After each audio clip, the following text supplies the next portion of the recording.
అపోస్తలుల యొక్క బోధ, వారి డాక్ట్రిన్ ఏంటి అని కొన్నిసార్లు మనం అనుకోవచ్చు. కానీ అపోస్తలుల బోధ వారి స్వంత మాటలు కాదు, వారి స్వంత తలంపులలో నుండి, వారి స్వంత ఊహల నుండి వచ్చినది కాదు. కానీ యేసయ్యతో వారు ఉన్నప్పుడు యేసయ్య ఏ మాటలైతే బోధించారో ఆ మాటలన్నీ కూడా వారు ప్రజలకు ఏం చేశారో తెలియజేశారో అదే అపోస్తలుల యొక్క బోధ. అపోస్తలుల బోధలో 3 ప్రాముఖ్యమైనటువంటి టీచింగ్స్ ఉన్నాయి. ఆ 3 విషయాలు వారు ఎక్కడికి వెళ్ళినా, ఏ ప్రాంతంలో వారు నిలబడినా, ఏ పట్టణానికి వెళ్ళినా, ఏ దేశానికి వారు వెళ్ళినా ఈ 3 విషయాలు వారు బహాటంగా ప్రకటించారు. ఏంటి ఆ 3 విషయాలు అనంటే, అపోస్తలులు బోధించినటువంటి బోధ ఏంటంటే, నంబర్ 1, వారు యేసుక్రీస్తు ప్రభు వారిని గురించి బోధించారు.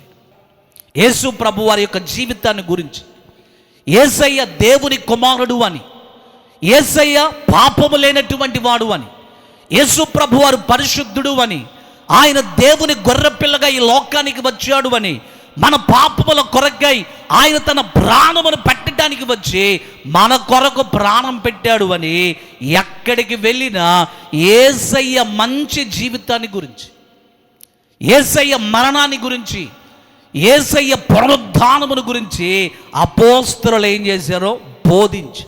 రెండవది, పరిశుద్ధాత్ముని గురించి వారు బోధించి, వారు ఎక్కడ ఉన్నా పరిశుద్ధాత్మను గురించి వారు ప్రజలకు బోధించారు. కారణం ఏంటో తెలుసా?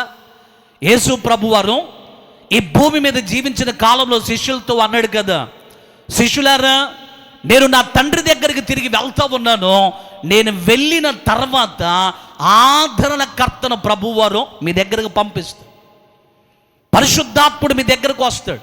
ఆయన ఏం చేస్తాడో తెలుసా? నేను ఏదైతే బోధించానో ఆ సంగతులన్నీ కూడా మీకు బోధిస్తాడు, మిమ్మల్ని సర్వసత్యములోనికి నడిపిస్తాడు.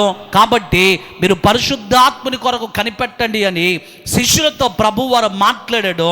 ఇప్పుడు శిష్యులు ఏం చేశారంటే, పరిశుద్ధాత్మ అనేటువంటి వరాన్ని పొందుకొని పరిశుద్ధాత్మను కలిగి ఉండాలి అని అపోస్తలులు ఎక్కడికి వెళ్ళినా పరిశుద్ధాత్మను గురించి మాట్లాడు. మూడవది, అపోస్తలుల బోధ ఏంటి అనంటే, యేసుక్రీస్తు ప్రభు యొక్క 2వ రాకడను గురించి వారు ప్రకటించారు. 2వసారి ప్రభువారు మధ్యాకాశములోనికి రాబోతూ ఉన్నాడు, తన వధువు సంఘాన్ని తనతో పాటు ఉండటానికి తీసుకెళ్ళటానికి రాబోతూ ఉన్నాడు అని యేసయ్య యొక్క సెకండ్ కమ్మింగ్, 2వ రాకడను గురించి అపోస్తలులు ఏం చేశారో బోధించి